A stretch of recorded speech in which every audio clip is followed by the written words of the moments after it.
In this example, you need to create a formula that will multiply the number of units sold in a month by the selling price.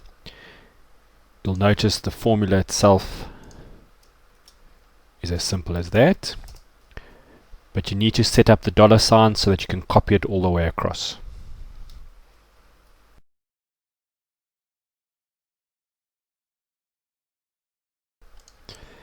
In this example, you need to create a formula that multiplies the branch's unit sales by the selling price so that you can create the formula once, copy it across and down, and it'll give you the correct results.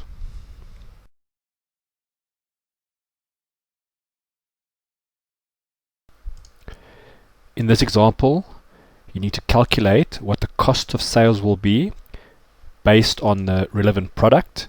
So in this case, we expect to see the cost of sales will be 500 times by that 50%. You should be able to create a formula that you can create it once and copy it all the way across and down with the dollar signs.